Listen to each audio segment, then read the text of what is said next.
East Coast is better than us in every single way. You want rock, paper, scissors for it? You need food. So you're gonna want to use the code Papa John Smash.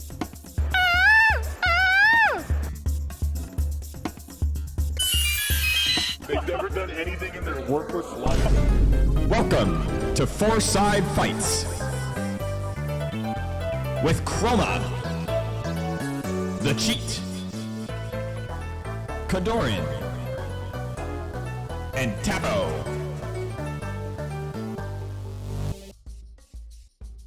Citizens of Fourside, I'm Jackzilla, and I know, number one, Project M was as important to Melee's growth as a documentary. Number two, Wizrobe was the best player in the world in the first half of 2019. Number three, if the Ludwig Invitational and qualifier signups translate to reality, it will be the most stacked event since Melee was at EVO.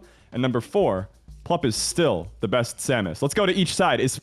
Are we still with Plup? Is he still the best Samus? Yes.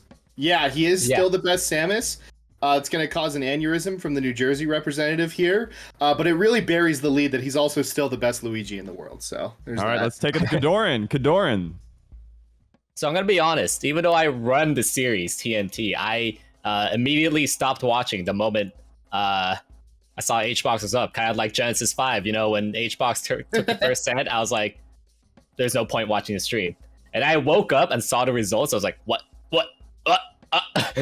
So, if you could surprise me with results like that, yeah, you're the best Samus. All right, Tafo. I mean, I have to go with my boy Super, right? Sure, Plup won one matchup, right? And I'm pretty sure HBox played into it because he was like, well, I can stream and I'll get more views if Plup wins. We can hype his Samus. I think Super is better all around, and I think Plup needs to prove it for me in 2022 for me to give him the title where Super's just been stepping up for the past year. All right, and last but not least, Chroma. This is preposterous and disrespectful. You can talk that talk, but you need to walk that walk. Plup, a lot of talent, a lot of skill. Nobody doubts it, but he's got to enter these tournaments. Do you think Swooper can just go Fox against Fable? Do you think Morse Code can just go like Sheik against Q? Morse Code also beat Hungrybox. Let's all remember that. No, that's true. Morse Code beat Hungrybox too. All right, so this is how the show is going to work. You've met our four pundits, and we're going to be going around and talking about, you know, different topics. So as with a lot of things in Melee, we're taking a tried and true format that you may have seen before and making it our own. We've got four guests today who are going to act as pundits. As I throw topic after topic at them, they'll give their takes, and I can give or subtract points. You see that I kind of liked all the takes I heard in the first round. Nothing really got me twisted. If they won't shut up, I will mute them in the Discord call, and then they won't be able to interrupt anybody else or, you know, stop a good take from being heard. The player with the most points at the end of the show, at the end of our topics, or whenever I decide that I'm sick of these people, will get to commentate the Fourside fight, where the other three will have to enter a free-for-all on four sides so that we all know exactly how their punditry translates to Melee. So let's get started with our first topic. It is Plup's Samus at TMT, right? Let's keep it going. HBox is frustrated. Here's our context. He loses to Plup's subathon Moscow Mule Samus at TMT 2-1 with a reset thrown in there for good measure. And then right after it ends, he starts talking about how it's a no-win scenario. He loses. LOL, you lost to Plup Samus. He wins. It's just Plup Samus. Who cares? Let's go and see what each side has to say. Is this a no-win scenario for HBox? Let's start with Chroma. Now, I am sympathetic to the idea that there is a low-tier option select. You truly cannot defeat these demons of the game when they're deciding to just go a character that just doesn't count. That said, Hungrybox has the greatest option select of all time. He magically cannot play net play. We do not know why. We do not know how. Ober fixed his audio, but he just cannot stop holding W on that screen. Plup is a demon, and I believe the Moscow Mules made him stronger. If Hungrybox had won, I would have called that a good win. What do we think? Everybody else? Davo? I think it's funny, right? Because I'm just adding to Chroma here, right? Like, how can you play victim here? It's so gnarly. I think we all respect Plup's characters. Like, we all know he's good. I don't think anyone's gonna make fun of Hungrybox for losing to Plup. Like, so I don't see what the option select is here. Okay, Kodorin. No, don't think this is no lose to HBox. First of all, he doesn't gain anything from entering any net play tourneys to begin with. So at that point is mute to begin with. But secondly, I literally saw a Twitch highlight of HBox getting 50 subs as he lost that Dreamland game versus Plub. That's the money he's getting. He's getting so much money and content from this. What are you talking about that he gains nothing from this? He got so much money and content. He's spitting.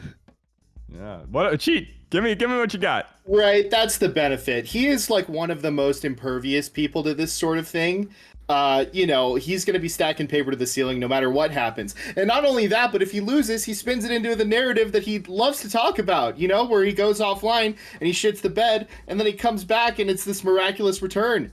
And then he, complains about getting ranked, whatever. And it all plays into the content, the Juantent loop, if you will, for Hungrybox. So he should just let it ride, because it's all I gotta brave say and though, brave. when I watched him right after, I kind of watched the whole clip because I wanted to get the further context. He gave Plup credit. He said that was the best Samus I've ever played.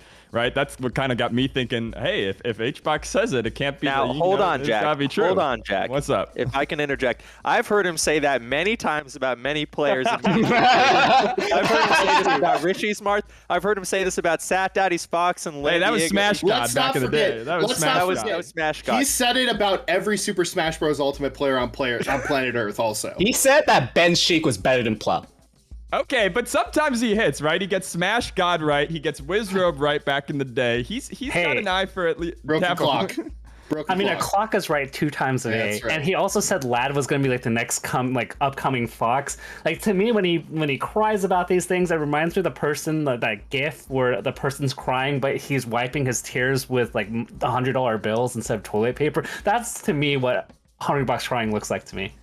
He is right, Woody so- Harrelson in this scenario, but I do have to say something. When I watched that stream, when I rolled up to Pleb's degenerate, Moscow Mule shenanigans as I was trying to go to sleep, I took all my channel points when I saw he was playing HBox.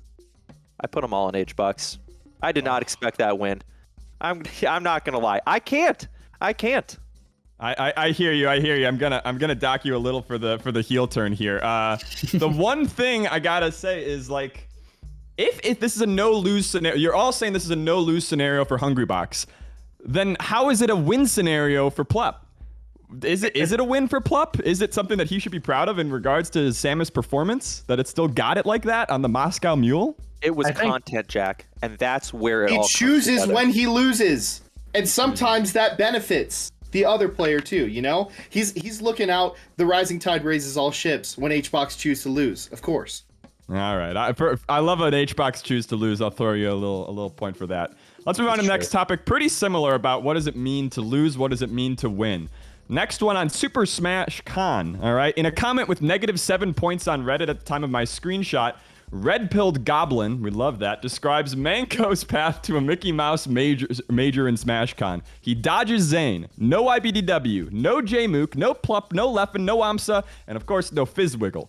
HBox is tired from making top 128 in Ultimate. Wobbling is banned. He got undQ'd with that top player privilege and abused Unfrozen Stadium by using Fox.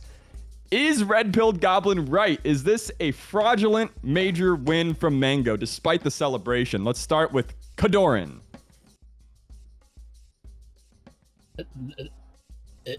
No.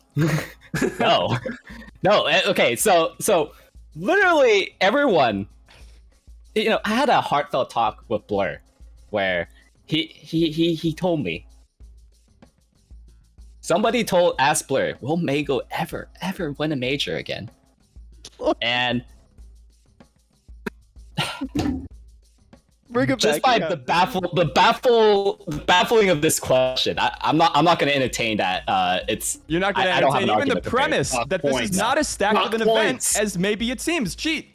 I'll say it. Forget the matchups. COVID has rendered everything Mickey Mouse. That's just how it is. Nobody has had to beat every top player, but we can still enjoy the melee, right? You know what makes me not enjoy the melee? When a fucking mountain appears in the middle of my stage mid-game. I swear to God, I will be dead in the ground before you see me run a tournament that has Unfrozen Stadium at it. I'll ban the stage before I have to unfreeze it. Oh, whoa, And whoa, what I whoa, wanted whoa, to say, whoa, whoa, what I whoa. wanted to say during the Wally ZAIN set that I couldn't say on commentary is that was Mickey Mouse. I think 'Cause someone Game 2 was at Pokemon Stadium. Someone is forgetting where we came from. We talked about this before Fuck the show. you. When you had to beat Mewtwo King back in the day with Pup, you had to do it on Corneria. You had to do it on Greens. Yeah, You had to do it on Greens. Rainbow Cruise. These horrible, horrible stages. That was the least Mickey Mouse part of it all, I've got to say. Now, Mortimer J. Mouse did, show up a little bit. Playing LOD, he was seated, he was ranked below, so that does count as a good win. But I will say this, there is one part of this that aged very, very well, and that's beating Axe. Axe is apparently one of the best players in the world. All again, he ran into Axe so early that I think it made the rest of his bracket less Marshall J. Mouse in comparison. So I just want to say that I'm going to reskin Pokemon Stadium to look like the Mickey Mouse Clubhouse. There you go. This. I'm down for that. So, but Cheat, 6 out of what we could reasonably say, right, based on the most, 6 out of the top 10 aren't there. What? Yes, it's nice to get first, and obviously, like in COVID, we kind of have to lower expectations. But how is this the return of Mango? Hey, He gets fifth at the next event. Okay, Tapo. I'm going to talk here, right? Because I think Mango was a victim of his own success in winners, because normally he comes from losers, right? Imagine he loses in winners round of 16 and has to go through everybody, right? And he still wins. What's the difference between that and staying in winners the whole time and running into Hungrybox twice, who made it through the losers bracket? So I don't know. I think that statement's a victim of his own success. I actually think, to parlay this, I think the true success of Mango is not winning 1 major in a row, but 2. What was the second?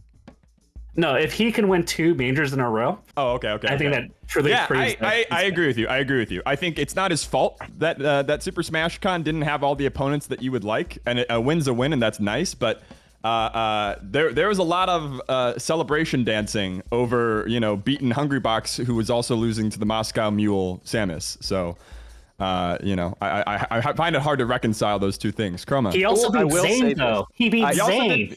He did beat I ZAIN. will say this. Did Mango win that major? Absolutely, yes. Did he beat Hungrybox twice? Did he laser a bunch? Did he play really good? Did he make a comeback on LOD? Absolutely. Is Mango looking great? Fantastic. Does that mean he has a claim to #1? I don't think so. And part of this is the difference between Mango and ZAIN. Mango was ready to win through winners and win the event. ZAIN was thinking ahead of the game. He found the first opponent he could conceivably lose to make the longest losers run imaginable. That's right. Unfortunately, the Hungry God got in his way. And then even Hungry God on that day, looking amazing versus ZAIN, having beaten IBDW the last time, clutched out versus Jmook. Mango stopped him. One of the very few people who was able to do that in this game. So I do have to give him credit for that. I still can't rank him above Kodorin. Kodorin, give me your take on this one. I want to go right back to you. You've heard of some of the discussion. Has it moved you at all? So, how I knew that Mango was the size of Mango. Honestly, the best thing about that major win was actually his counter picks. Did not go Yoshi's very many times. And where did he go at Shine when he lost to HBox? Yep. He went straight to Yoshi's story. He went straight to getting up throw Resident Zero and dying. He ran at him like an idiot. And at SmashCon, he was actually playing the game plan. He was down so many times and actually grit his way back. That reminded me of when my first taste of Mango winning that super major victory at Summit 11, where he never gave up. He never thought it was truly over. And then at SmashCon, I was in the call with Blair actually privately, and we saw him down so many times with his HBox. Let's move on to the next topic. Let's move on to the next topic here. I'm gonna throw a mute on you if you keep talking about Blur. I'm so tilted by Mango because I would tell him a million times, just go Stadium, go FD. Why are you going to Yoshi's? Stop! And then he would double pick Yoshi's and go like 0-2, and then I'm like. And then he would yell at me and say, scream at me next time so I don't pick Yoshi's. And I go, done. You can't scream loud enough. You can't scream loud enough. Yeah. Maybe there's a little element of Mango only loses when he so chooses to shout out to the goat. No way. All right. That's a point, so Jack. I want to move on. So we're yapping about, does Mango count as not commentary, content creators setting the narrative. All right. So our next topic, I want to get into commentators versus top players. Fiction was getting some controversy for a spat with Junebug over Junebug's description of his Ice Climbers video during a set. Maybe I'll get in a spat with one of them for my description of the spat. And I gotta say, I felt like Junebug escalated. And the rolling wheel of discourse turned it the way that it does, and it landed on this question. What is the influence of commentary in setting the narrative about players? Let's bring it around. Let's start with Kodorin as on the player side of maybe that equation a little bit You're more. really giving me the hot seat first, giving me any time to think. But I'll tell you that as a guy that came up as someone not very notable in SoCal, guess what I was known as? I was known as the guy that only spams forward smash, the guy that only cheeses, the guy that was not good at all. And guess who perpetrated that the most? Oh, it was the commentators and the people. Specifically Chroma. Yeah, let's Chroma. Was that you? Did you do that? One of those guys. Put on Chroma. Put on Chroma. Also, when I played you at Smash Camp, I also said to you, you sure do forward smash a lot. Maybe that's true. Chroma, what? Defend yourself. You would have I been don't there at the remember time, doing right? it, but I stand by it, and it was possibly wrong or possibly right of me to do it. It's impossible to tell, really. So one thing that I want to point out here, Jmook made 2 critical mistakes. Number 1, he played the top player card by going to the head-to-head. That's a top player move. No commentator is going to be beating Fiction unless Fiction started playing Melee when Kodorin did. I don't think I even beat Kodorin back then. Number 2, there were so many things you can talk about that are controversial with Fiction. These videos, they were not those. Those videos were by the books, just absolute mechanics. Just pure, knowledge and respect. You could have brought up all the times that Fiction called Slug a fraud wobbler. Or the times where he lost to Bananas and then said, that guy sucks, I want to run it back right now. This was a miss by Jmook, which was unfortunate, but it was content. And to bring it back to commentary, we are all powerful. That's what I've realized. If I can put fear into the hearts of Ginger and KJH with my 1,000 followers, that's a platform that I need to embrace, and we need to partner together to grow the narrative. I'm here to lie and help you. If you played bad, I'm not going to say that. All right. Tafo, what do you got? Okay, You so I think anything that gets construed, right? A commentator could go a full 2-hour block, say one thing wrong, and it could be critical enough that it gets on Twitter, right? I will say that I think it's overblown. I do feel sympathy for the top players, but generally for the most part, I think it's fine. The only exceptions I can really think of is that if you think of a Fox versus Pikachu on FOD, we immediately point to Silent Wolf versus Axe. I think certain tropes are way overplayed, they're way overdone, and I think we need to do a better job moving forward from something that's been done before it's beaten down to death. I think that's my main opinion. There's one thing from Kodorin. I know I cut him off a little early, but there's something that I really found as the core nugget of truth in this conversation, which is maybe there's like a top player, kind of crybaby energy to complain about commentary. But for up and comers, it feels like a real vulnerable spot. It feels like there might be a power dynamic there. What do you think? I actually think it exists pretty high up. It kind of to me reminds me about the discourse of like rankings. The reason rankings really matter is because it affects like people's bag, right? Ultimately, like they'll see where you are on those rankings and maybe like give you certain opportunities because of that. I do think commentators can kind of play into that public perception of people and affect them in a material way, essentially, which is kind of unfortunate. But on one hand, that's, as John Boyce says, the bargain that allows this guy, down here at the totem pole to commentate the people, comment on the skill of the people at the very highest level, But I think that in general, I'm an advocate for Melee kind of like moving away from that a little bit. And I think both of these guys kind of didn't do that here with Fiction immediately taking to the timeline rather than, presenting like a measured criticism in a DM to Jmook, and then Jmook, of course, going for the double clutch reverse windmill slamma-jamma in response. So, yeah, I think that we're still in a place here where we're weird micro celebrities maybe that we have in this community can still kind of have direct conversations with commentators and come to, better solutions than we have been. But I know that's not going to fucking happen because people just love to hit the send button on the tweet.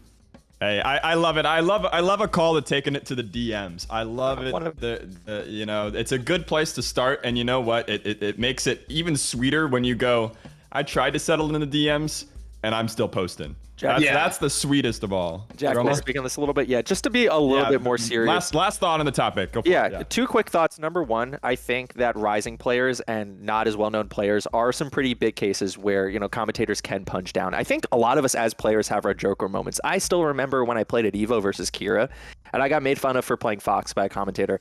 I won't bring it up here. That is a big deal. I mean, as John Boy said, sports writing and commentary is Keynesian make work for fools. And, at the end of the day, there's that. And then there's also, to think about it, the parasociality. So something that I always remembered was like maybe you call a character or a player lame and maybe the player's cool with it, but now it's in front of a big audience. And now it's like, are you guys really in on the joke? Or maybe the player's like, hey, I really didn't enjoy that, but I don't really say anything because I perceive you as a big player in the scene. And that's, that's an issue. That is a responsibility that we really do have. And it's something to think about. You want to be friends with the top players you're commentating, but not too close. Like a roommate that you're okay with leaving if the lease doesn't turn out so well. Kodorin, final thoughts on this topic. We started with you. I'd like to end with you too. So, why are top players even micro celebrities to begin with? Why are they even well known? And are top players known because of their content, because of their personalities? Well, at first, no. And it comes from tournaments. These tournaments that we all care so much to grind and get our face known for these tens of thousands of viewers, those major tournaments is what gets top players known to begin with.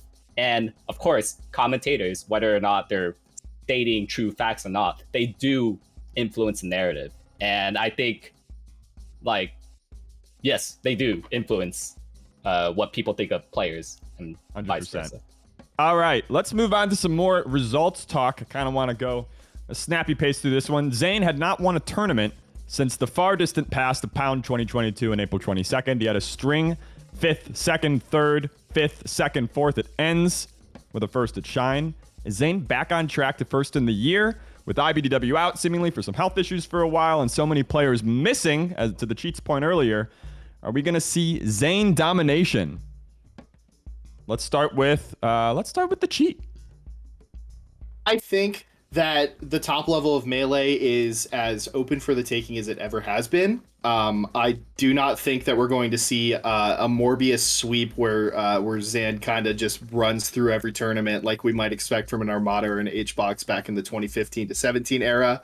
So, I think ZAIN probably will be ranked 1 or 2 when all is said and done, depending on how IBDW looks when he comes back. But, there's also other things to consider here. I don't think that maybe my bias is showing here. I'm wearing the Valley shirt. I don't think that Axe is going to be something that ZAIN can just walk over and bracket from now on, now that he's gotten the 1 win. I think that's still going to be a big landmine. I think Plup coming back will also make things difficult when that does happen. So, There's a lot of weird matchups popping up for, it seems like, everyone in the scene right now.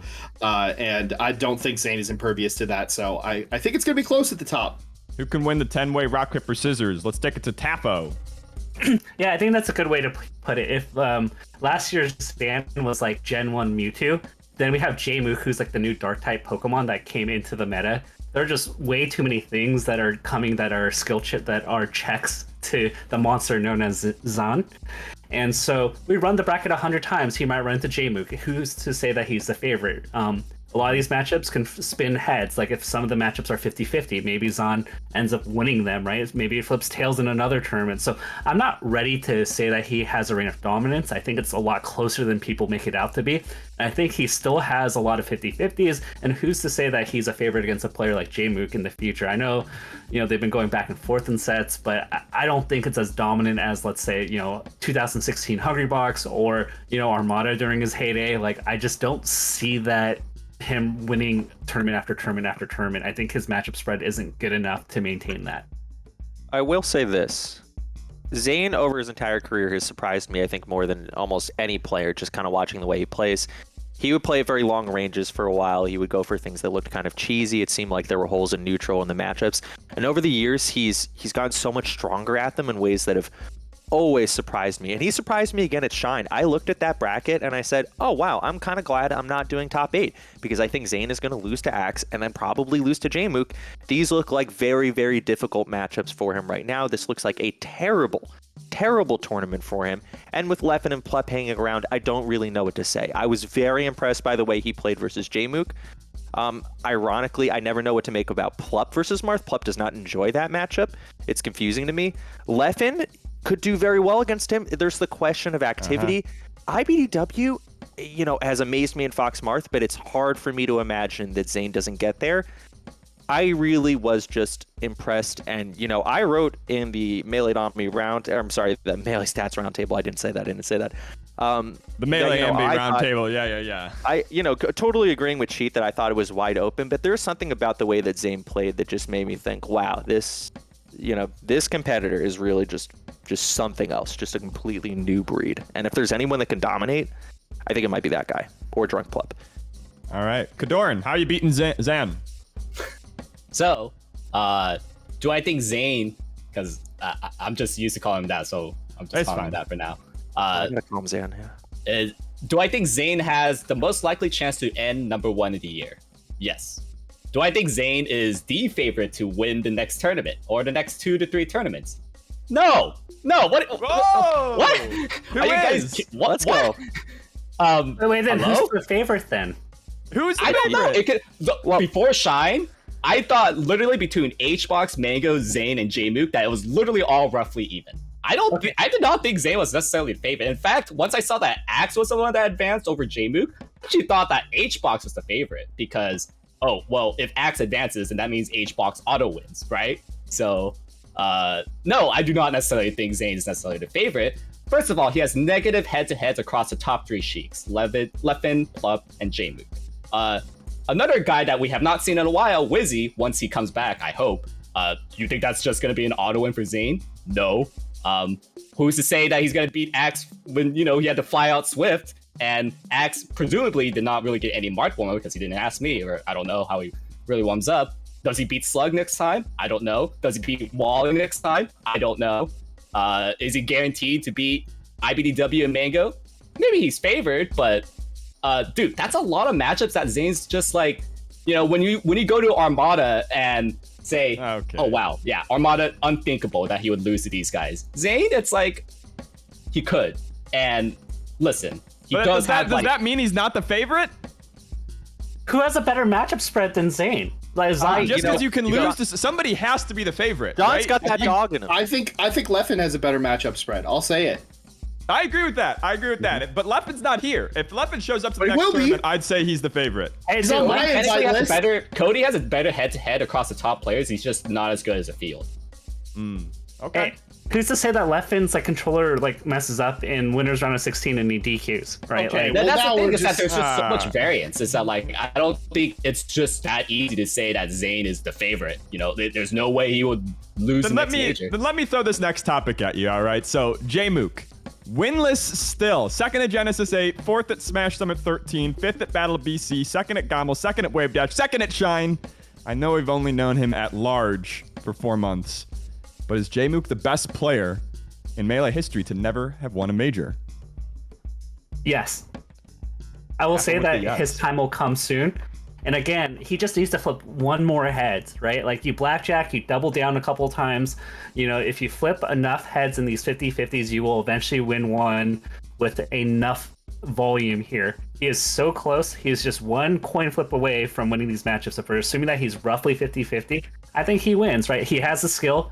I think he can beat. He's capable of beating everybody that exists among the top players. Doesn't get upset that often, and he has such high upside. I don't see a world where, like, I almost count it in my head that he's at the skill tier of a player that wins that of everyone that's ever won a major. So yes, absolutely. Who are handsomest boys given the toughest battles? The brackets that Jmook has faced are insane. Now, I do know that he lost to Axe, who, by the way, is now a top player again. But I looked at that and I said, he's going to have to beat every single person in winners to beat this thing, isn't he? And he almost did it. Almost made it. I will say, though, Jmook is not the best player to have not won a major because Jmook has already won a major. I count Wave Dash. That forfeit happened. We played it out. I don't really know why. He decided to do it again. And you also have to consider Trudat. How good was Trudat? These are the difficult questions, right? You know, and I'll leave Trudat to somebody else. I've already said my insane take of the day. Trudat won at one. He will get that. Yeah, maybe. If I remember, I don't. That's always the hard question. I think What is Trudat a was the major? last Ices player to win a major. I think He he win a has major? one. He I won mean, if you counted. do you count the MLG era majors up against the modern? I'd open that up to if you want to go there, Chroma. But it sounds like you're tiptoeing. Kodorin, Trudat versus Jmook, but Trudat won. Or do you think he it win? didn't count? I mean, so it's like we want to count super majors here, right? Like, sure, What's like, your definition? Did Captain Like, Pain that win a major? everybody was there, you know? Like, you just like overcome all the odds when there's like no excuses. There's no Mickey Mouse questions going on here. It's like, yeah, you won. And you know, I think you could also bring M2K to the conversation. Yes, he did win Summit. He did win some other majors, but like he was the guy, the god that just did not win majors. So it's like, Hold on, now we're there? being young That's- here. We're not. This we're is being a young here. crazy take. This is a crazy Mewtwo take. King- Mewtwo King hasn't won Like the majors. super- Okay, the actually, I want to super live in majors. this world. super This rules. Chroma. Give Kodorin points. This is correct. This rules. I think we should wipe out everything we have hit before. All right, I'll give him some of yours. I'll give him some Yeah, of yeah, yours. yeah. Take it. Yeah, there we go. Well, that's We'll too do a little many. You redistribution. gave him too many. You were really eager. I was. All right, I seen my time. Just speaking the rhetoric, of course Mewtwo King's won majors, but it's like for a guy that was just that good, it was just surprising to not see him win like more than that, you know? Yeah, I'll always say that loss at UGC was the biggest hit to his legacy, right? Like that would have been crazy. The full run, the resets, the kind of dominating so many of his demons. I'll always kind of wish for the Mewtwo King hero run at UGC. Cheat, you've been quiet in the corner. What do you think? You guys have weaved such a convoluted web of definitions here that I don't know how I'm gonna get out of it. Like the dichotomy that I was thinking about was Amsa and Jmook. Yeah. They're that the would've been better to temporary bring ones, up. right? I haven't been thinking That's the about right yet. And I mean, they're both top of their game right now, and I think Jmook is closer to winning a major. I think Jmook has less worse losses and a better matchup spread, and so I think that makes Jmook the best player to not win a major, and I think that he will soon. Okay. Next Pretty simple. topic. Let's see what we got. We got circuits short circuiting. All right. The Mango circuit, at least from where I'm sitting, I don't have the most research on this topic. Not doing so hot. Okay. We've got delays. Attendance wasn't probably at the goal level. Maybe I could be corrected on this, but it seems to me that there's some kind of problem going on with circuits. Is this a Mango circuit problem, or do we have too many circuits? Would it be better to have multiple competing circuits as the status quo, or no circuits at all? What are we thinking? Let's start with Chroma. Damn it. All right. Now, I do have to point out that Mango Circuit did have some organizational snafus. And Contra is in chat asking me not to bring this up because we're not sure if the TOs are going to be paid. We are asking, it is a bad time out here in the chat. They are asking for us not to talk about this. But I will say, I really hope that Connor and Jade get paid for their time. It kind of seems like a project manager got in and said, it's time to change anything. It's You just time were to- asked not to talk, and you're just bulldozing forward. You put it on the screen. You could find a different way to talk about it, Chroma. And now they're saying, go for it. Give me my points back. All right, I'll give you your points back. If they're in the chat, say go for it. This is So, to go back to it, I think this was an interesting organizational snafu that might have had to do with crypto. That's always interesting. Paying every entrant $75, that is an interesting boondoggle, and maybe they kind of cut the cord on that. It's also disappointing because they implicitly promised a bunch of prizes, right? If you won the regions that didn't happen yet, you would have gotten a flight to Big House. That was That's not gonna explicit, happen. actually.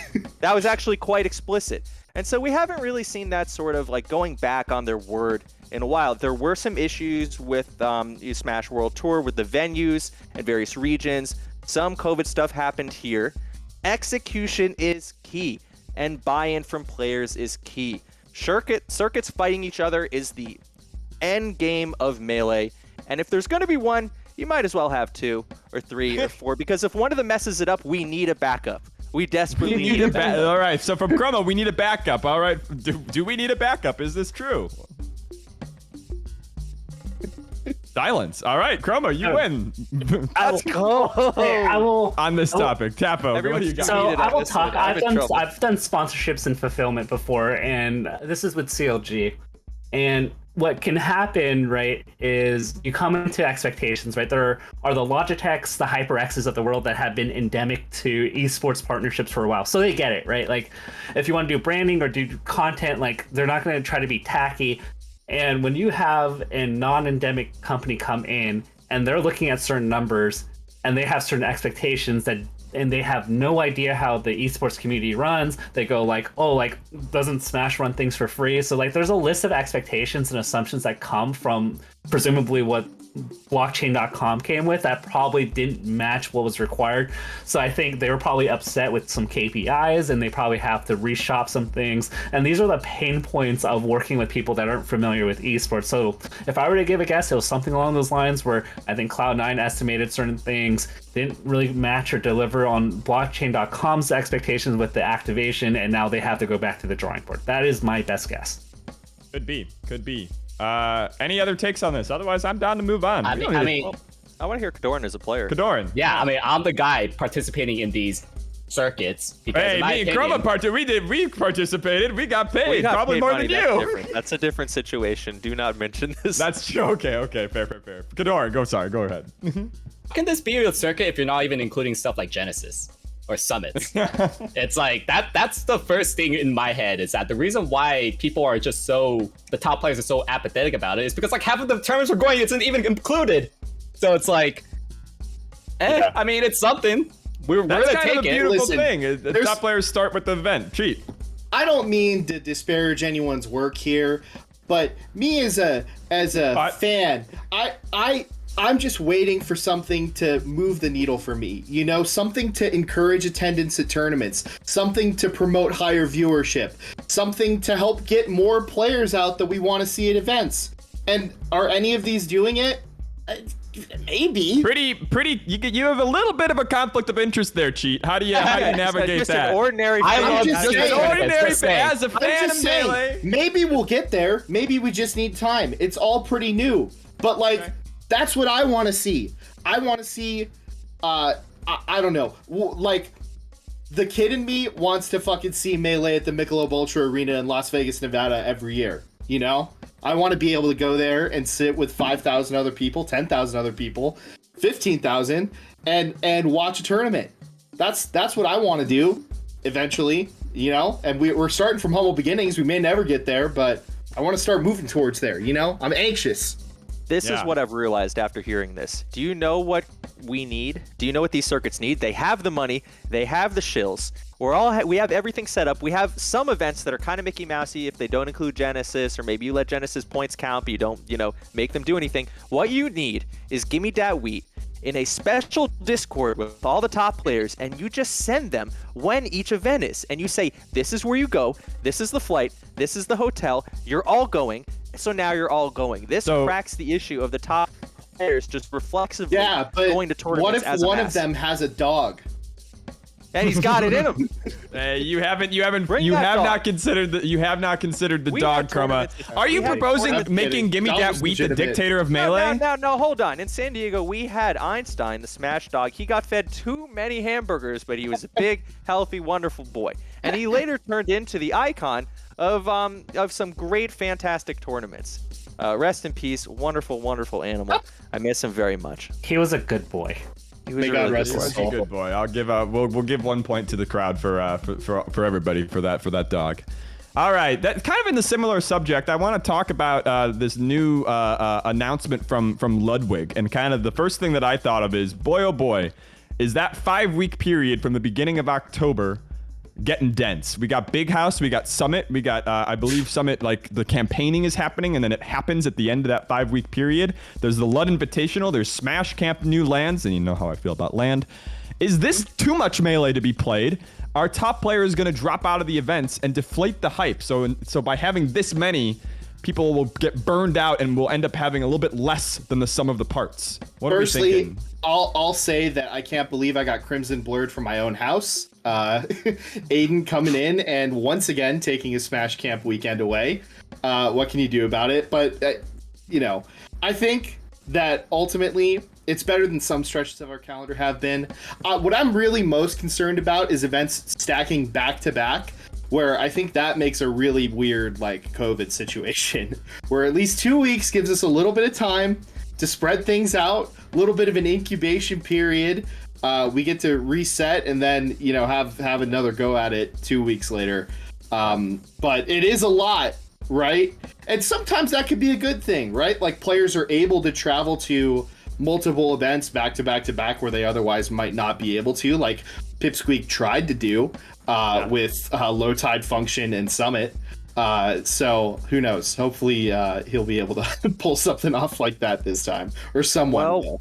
How the turntables, now all of a sudden Aiden's the big guy saying, well, if I can schedule, it's time for me to take it over. You know, ideally we don't cannibalize each other. It's bad for the ecosystem when you have something like 2GG, which just threw money at everything, took over everyone's slots, and now where are they? They're gone now, and I think it's important to think about that. I'm glad that Aiden paid the hush money to Smash Camp. That's what I'm going to say. That's right. Is paying the hush money make it right? I mean, I can't think of a different way to make it right. Get the hush money. The hush money is important. Bullying is good, so we should focus on that. That said, there are some interesting mechanisms at play here. Smash Camp is capped and is a special tournament where Fiction would like to go get high in the woods, and so maybe it doesn't count as much for top play. It's really just kind of for the squad of Smashers who are really having a good time. I'm thinking about going. I'm very tempted. The Lud Invitational, an interesting overlap, but there are only going to be 64 players, and it is, I believe, a 2-week difference between Big House and Den. So hopefully we'll get a better handle on what's going on for the COVID situation after Big House. Summit, that's also not an open tournament. I am a little bit optimistic here. There is a lot of Melee to be played. We might have enough top players to go around. The worst case scenario is that everybody gets burned out from the Lud Invitational, and we hunt down Unfiltered Toph, and we finally bring him to justice after all of these years. Hey.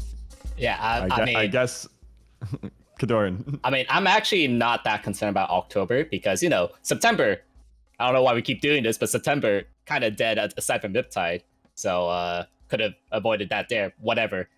It's not really October that I'm worried about, but the month after, where like, because I'm doing Lost Hat City and Big House back to back. In fact, I am literally flying from Austin to San Antonio in Texas to Detroit. That's literally what I'm doing. Because I'm committed. I'm gonna try to be that top player. I am really concerned by the end of October that after Summit and Lud Invitational, there's still a lot of tournaments. There's still like main stage. There's still like 2 circuit finales, and I'd better not think about that right now. Mikey, what's it gonna be? What's this campaigning gonna look like? That seems like a big deal. Can you tell us a little bit for about another that? episode? Leak? We should save it for another episode. We gotta leak. Like you're not leaking. All You're not leaking. All right, let's move on to the next one. Still on kind of this TOing topic. Hbox says Shine 2022 was restricting access to food and water in the venue. I saw Jmook and ZAIN with water. What's going on here? Are venues food deserts, or is this just John's? Anybody can take it. I think that, as much as people like to dog on Worcester, Massachusetts, it's actually a nice little walkable area around the venue where you could go and get that sorted out. And if you don't want to do it, well, then you better be fucking ready to drink the Worcester tap water. Simple. I'm going to say this. Working. The answer was yes and also no, and I will say this. Yes, because while you could bring in bottled water day 3, I don't think a lot of people realized it.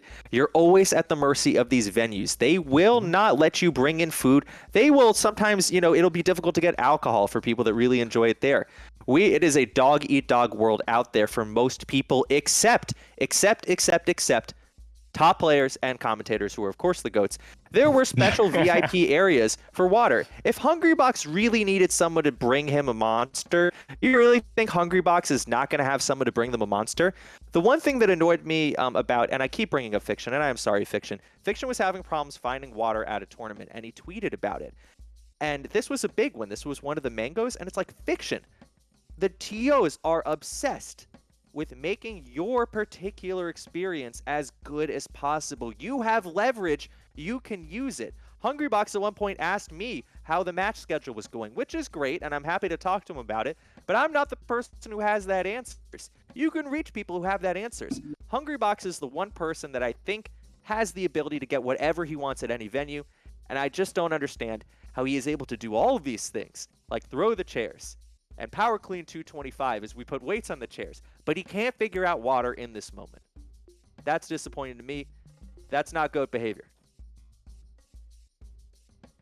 Anybody else? What's been your experience with food in the venues? I mean, I mean, I'll tell you with my experience. I mean, I'm not a law-abiding citizen. I in water day 1 and 2. I'll admit it. I hid water in my pocket, and they never checked there, and I was able to have some water. You got a little pocket water in there. Don't arrest me for having water in the venue, but that's what I did. And as for food, like my hotel was literally 2 minutes away. I just ordered food, ate in my hotel room, and then when I needed to, I went to the venue. That's a 2-minute walk. So like, I think it like HBox probably isn't used to doing stuff like.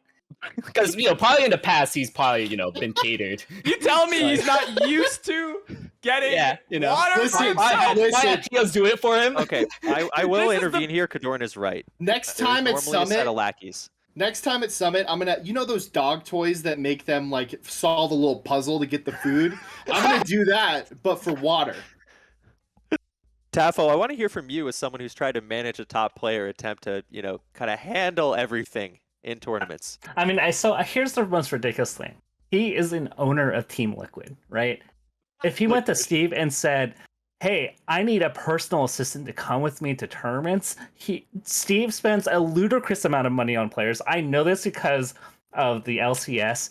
Each of the LCS players get their own house with daily cleaners, access to an Uber card, access to Uber Eats. I know this because I had this. Wait. Are they renting those houses or they own them? Don't say they're renting their houses, but it's walkable distance from the office, right? That's really important. He will go above and beyond for his players, right? I know because CLG does not have that level of budget, and I had to suffer from inheriting TL players who expected that level of service. Yeah. Now, with that being said, when I took care of Mango, I was very observant of what his needs are. He likes his candy bars. He likes having a banana. He likes having water. He likes having Red Bull. He likes having shots. I have that all laid out for him in a schedule, right? When he's lethargic, I give him a Red Bull. When he's too anxious, I give him a shot, right? I have this routine down. It did. You're a 1900s doctor. Yes, 1900s doctor, exactly. So yeah. These are all solvable problems. If he just literally said to Steve, I need a manager to come with me to take care of these things, done. No problem. That's what I assume HBox has. I was just surprised he didn't have one. However, I will say that I do empathize and sympathize with having to pay $8 for a bottle of water. Like when I go to Evo, I'm like, this is bullshit. I wish there was a better solution. Unfortunately, we are held captive to the venue. And sometimes there are really bad things that I think are Twitter-worthy complaints that we can all complain and rant about. Perfect. It's tough out there at the venues. It is tough out there. All right, I've got 3 SoCal adjacent or SoCal outright lads right here. There are rumblings of a SoCal. Can I clarify? Yeah. I do know that Evo had free water this year, but I'm talking about past years. Okay, so complaining works. Another win Pokemon for the whiners. There are rumblings of a SoCal top 50 local power ranking. Now, where I come from, I remember losing a battle to combine the Kentucky and Indiana PR. So this is a very luxurious conversation for a scene to have. Is it a good idea to have a local PR that extends out to 50? How far is too far? Where's a good cutoff? Just to clarify, you mean like as a real thing rather than like a side meme project? What's the difference between meme and real and Melee? What would make it real to you? That Facebook banner graphic. Yeah, that. Oh, the Facebook banner graphic. Yeah, is what... Matt Taff is only putting up the MS Paint picture. That's what does it for me. So if it's a meme, nobody's gonna care. I don't think anybody would argue against that, right? Let's say what's real. What would be the biggest PR that SoCal could justify? You could go unlimited. Literally. You Let's could go, do my that. man. And we did. This wasn't the official Arizona PR, but there was once an ELO ranking that listed everyone in the state of Arizona, and it was fantastic. We caused a whole lot of arguments on Facebook that way, and I'll say it: Melee was better when we were doing that. Yep. We need something to incentivize local attendance. I think it's impossible to run a local out of a card shop nowadays, anywhere but SoCal, and make that shit work. And SoCal's not even doing that. They're doing bar locals and pizza shop tournaments and all that kind of shit. And that's one aspect of what we need to be doing. But the other one is that, back in my day, we were really annoying on Facebook, and it kept people engaged. And now we're not doing that anymore. So we need something to talk about, and this will help. Let's get a couple things straight. Sorry. Would you like to go? Go ahead. Oh, thank you very much. So let's get a couple things straight. I think everyone in the scene is smoking crack about this specific thing. So I have actually experienced Arizona's Skill Keeper. It was cool. You go over to their region and you're like, wow, I'm playing the number 27 there. And you kind of just get an idea of what's going on, or you're impressed by their depth. Number two, and it really got people out to locals. Our PR in San Diego is fantastic. You basically have to beat like Greg Turbo or Steech or Cliche, and that is a nightmare world. That is very difficult. And I think it's making our tournaments top heavy. And what is the harm with ranking a bunch of people? Let's get real. We are all bad at Melee in some sense. Oh no, somebody beat your vaunted number 42. That gets you to tournaments. Asian Lep taught me one thing when I was starting rankings, and he always said, what you do with the last spot is you put someone who people think they can beat, but has great wins, because that gets people out to tournaments. And they say, you know what? I bet I could be power ranked. I bet it could happen. And at the end of the day, it doesn't make you beat people more. It actually puts more of a target on your back.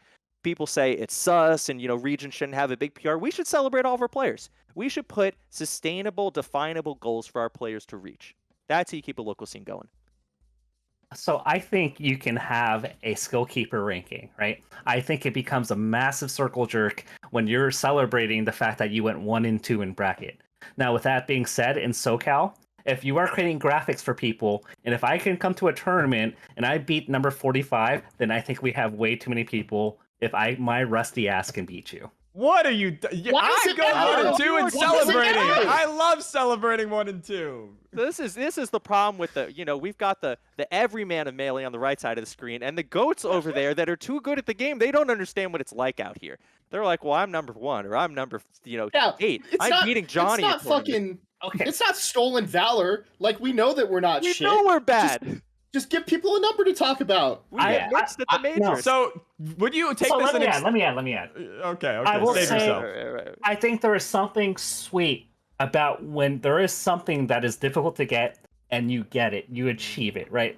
I think barriers and restrictions within reason are good, because when you accomplish that, it felt so special to me when I got on the first top 20 ranking in NorCal, because I knew it was unbelievably hard. I worked my ass off to get on that. And the moment I got on it was the most satisfying thing, one of the most satisfying things in Melee, because I knew it was hard to achieve. I don't think I get that same satisfaction. I don't imagine most people would for getting 1 and 2, to be like, oh yeah, it doesn't feel good, right? It feels almost like, dare I say, the boomer in me, like a participation trophy. And I think when you put enough of a leap that people have to work to get there, they feel that much better once they accomplish it. And I think that's the sense of progression that I think we want with our community. I say we solve this by giving people just different colored names in a Discord server. Yeah. My man Donnie. We know what a mid-level player is. Yeah, I don't know, Tafo. I feel like this is a very solvable problem. You can make rewards that are not just linked to the length of the list. Like you could make the banner is for top 10 only, right? So and Tafo, Kodorin. I'm actually going to disagree with you on that, because, okay, so I think just a no-brainer that we could do, because, making a 50% PR, that takes a lot of work. I don't want to do that work. I don't think most people want to do that work, except for Edwin, who's getting paid for it. But you know what actually got me going into San Diego PR? It was actually the San Diego Skill Keeper. I don't know if you have run that Chroma, but seeing myself coming up. I remember seeing myself at number 107 to number 98. I was like, oh shit, I'm going to these tournaments. Yes, I was going 1 and 2. Yes, I wasn't getting the big wins, but I knew where I was at. And I knew I was surpassing people a little bit fraudulently. Some of these people weren't going to tournaments, but to know where I was at and to work my way up, climb up a little, get that little bit of recognition to be number 78 in the San Diego Skill Keeper. Board smash those assholes. Let's go. And then I beat Al and I shot up to number 48. Yes. I will say that's huge. I will say that running last thoughts here, Cheat. Yeah, running the Arcadian, right? I realized that there's a pretty big gulf in people's experiences in that tournament. You have people who can enter, you have people who are likely to win and get something out of it. You have a huge amount of people who will probably get nothing out of it. But just seeing any information about your Melee career, I think, is interesting. One of my favorite things of all time was when Slime popped up on the most losses list of all of the people who were playing in Melee. And that's even something that you can take home and be proud about. So give people a number, that's all I'm saying. Give him a Well, All number. right. Is it Melee? We You have. just need I want to people. move on to two more topics. I got two more topics for us. I'd like us to speed through them, so keep the takes snippy. First one. Can Jmook save Starbucks? Starbucks Workers United California tweets, bring a setup to our store. Let's go Fox Falco, final destination, no items, etc., etc. After using Melee visuals to advertise some union organizing. Will this work? Do we need a commentators union in Smash? Will unionizing via Smash tournaments work? What do we think? Let's start with Tapo. Dude, Jmook's the embodiment of everything you want in a human being. He's good looking, nice dude, good at Melee, really good story, good sportsman. If I were to pick a person that could solve these problems, I would pick him.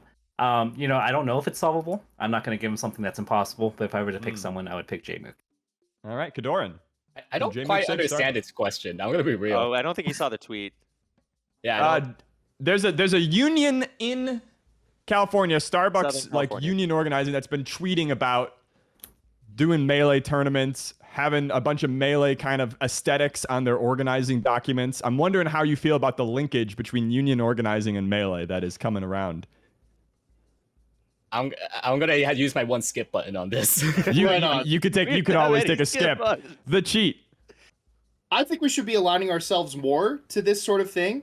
I think that Melee exists outside of the paradigm of esports being like a loss leader marketing project for a game developer.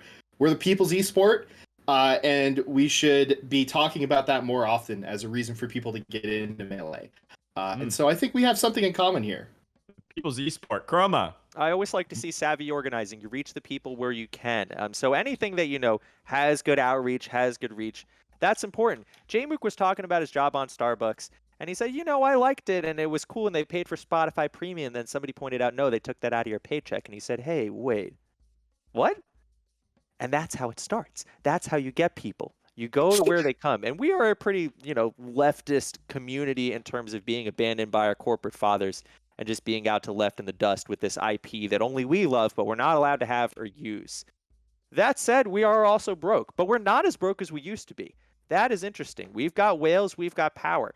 It will be interesting to see what happens if this. Do we need a commentators union in Smash? No, I've seen Ultimate. Those guys are monsters. All right. Your Spotify comment has made Wally come to a startling realization in chat also. Oh no! Oh no! See, wake up, sheeple! Wake up! All right, last topic before we go to the free for all. I'll try to dole out points like crazy on this one if you really bring it. Oh, I want to shit. give you a shot. Too far ahead. All right. Not teams, Pretend you please. like teams for this one. We care about teams. Of course we do. We love teams. Who are or who is the most underrated team of all time, and why is it Shroomed and S2J? It's Tempo and Run Riot. Yeah, wouldn't it be Tempo and Tempo Run Run Riot? It's because nobody's seen them play yet. Because All right, pitch because me. I refuse to put doubles on stream. Well, that is good and correct. Can and we I get do love negative Temple 10 Run points Riot. for a cheat on that comment? Yeah, I'm pulling. This is the most underrated team, and I will not platform Wait. them.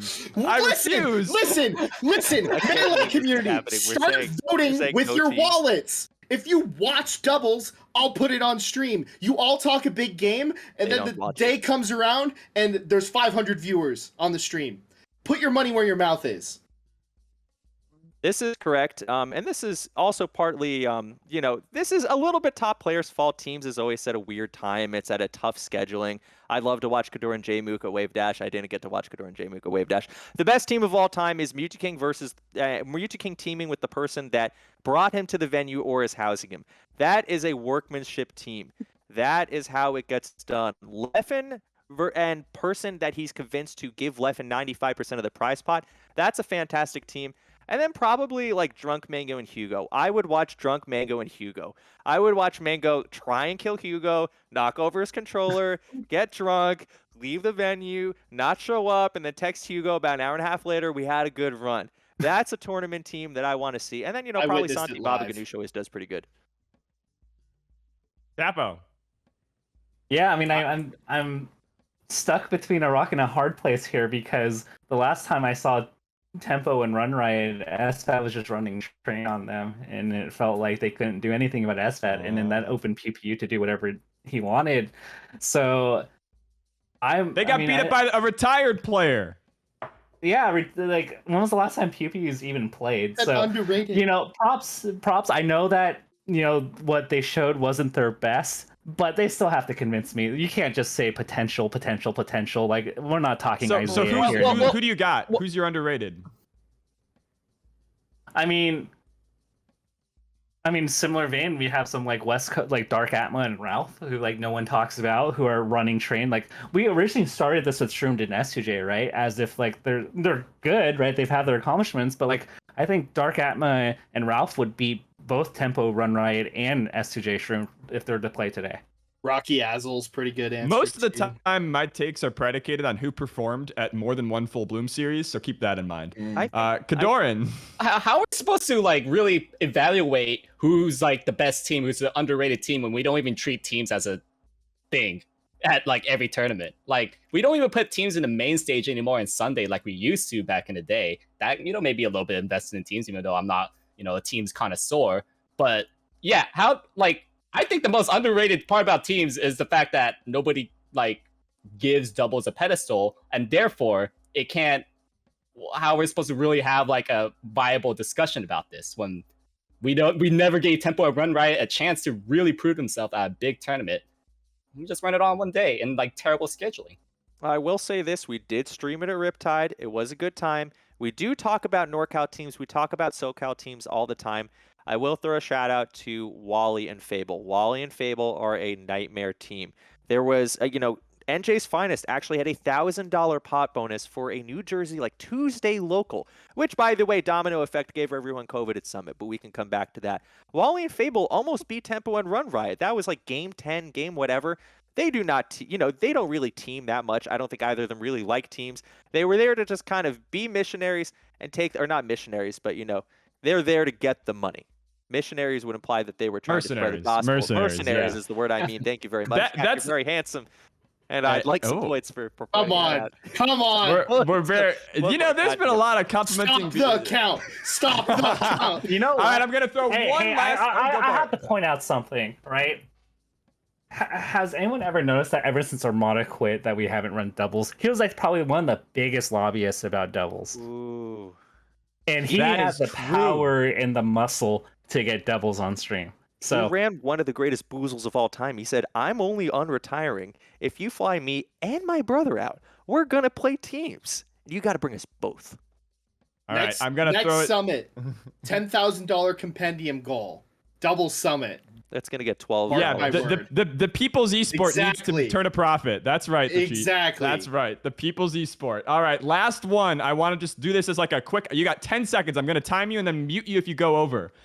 You have a choice. Hashtag ONEUNIT. This one's coming from my producers because I don't watch Ultimate.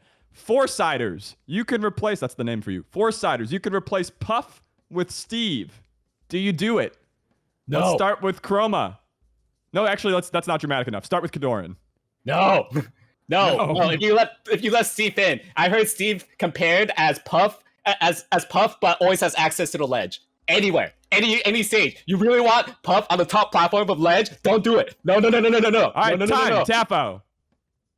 People who want Steve in Melee have never watched Steve. I refuse to have Steve in my game. All right. Chroma.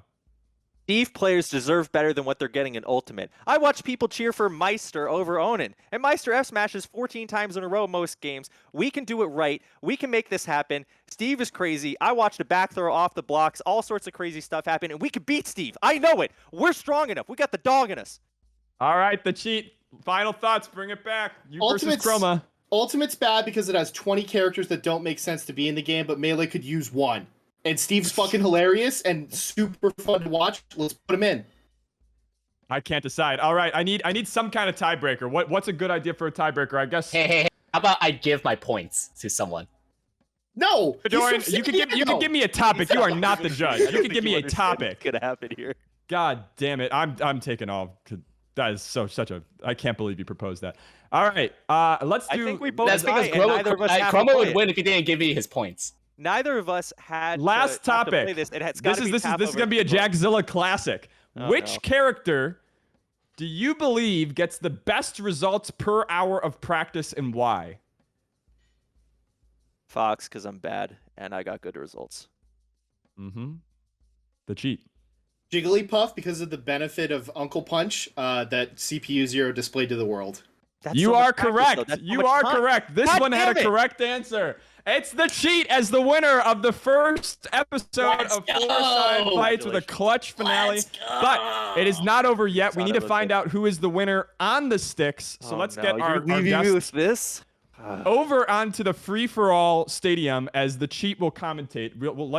Let's figure out with our producer how we're going to get you over there. There was a I got micro close patch to stuff. Slippy during the episode that might throw us for a little loop here. Oh shit. Oh, Yeah. this is like the So one we're going to throw up a thing little I do. BRB. Please stay with us. We'll be back in about, I don't know, 2 minutes, 60 seconds for a free-for-all Chroma versus Tafo versus Kodorin Don't on leave. Fourside. Don't leave. I better not see this number dip below 98. Fight. Wee! I win, motherfuckers! Let's go! Oh, yeah, the Oh. target tap over charging needles. Yeah, let's get him. It feels so good. Jack, how did you enjoy our first episode here? What did you think? I had a really fun time, but maybe that's just because I won. It was great. I think that you came out to an early lead. Good Really flew go, ahead, and I think got a little tight at the end. Some clutch moves by Chroma, but it was a good performance. What was your best take? Oh, what was my best take? I took some notes here. Let me go back through them. I think the take that put me over the top was actually the Fiction Junebug take, which is funny because it was me caping for non-commentators. Yeah, you played into my biases. I kind of I was a little bit fiction pilled on that one. You like a good DM, huh? Yeah, I think a lot, but you know it happens. Oh, here they go. They're on the. It's UFO. Oh! What? Hey, Oh, I didn't even notice JZ jumper. They're being mean to Chroma. This is actually kind of catastrophic. I don't think anyone's ever seen publicly a Chroma Slippy username before. Yeah, not There have been real. lots of real Chroma 09s out there, but never the real Chroma 09. He'll have to change it after this for sure. Of course. It's like the Twitter handles on the Chirons. Mm-hmm. Next week, Fendrick Lamar gonna show up on the sticks. No, Chroma's after the bag now. He's back to using his own tag.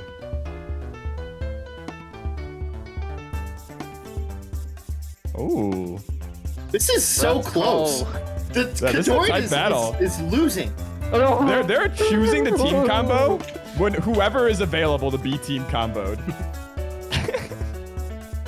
And they are muted, by the way. They can't talk to each other. There's no communication happening. This is pure instinctual melee.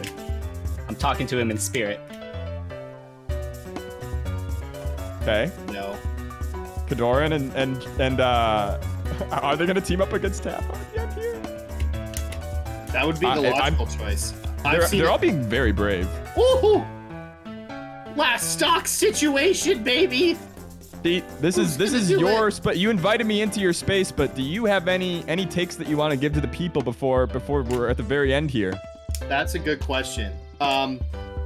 Please vote for Smash Summit 14.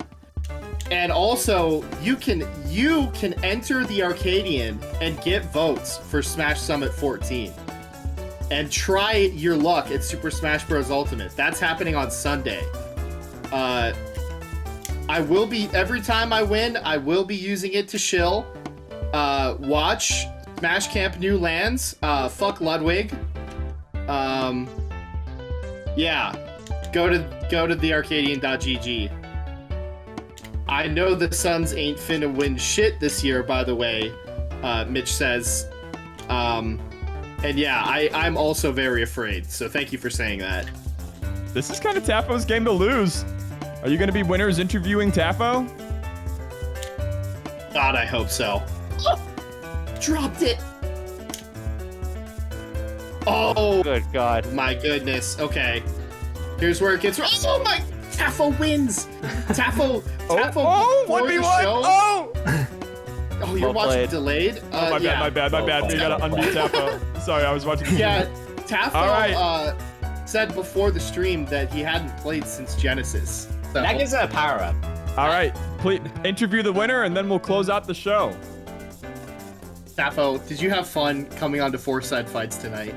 I did. It was a great experience. Nice, great. I think your takes were adequate, and that's all I have to say. Sick. And I got to beat the SD Alliance here in this game. That's true. We could have and done that's it. very based. We could have done it. All And I've right, always said that. Tafo and Cheat, you are auto-invited. The next episode, you can always say no, but that is what I'm gonna say right now. You're auto-invited, but if I find a better guest, I might replace one of you. So we'll see how that goes. That's fair.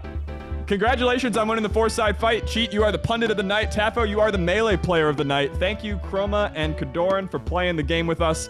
We'll see you next time. Please Fun. keep the faith. Have fun. See you later.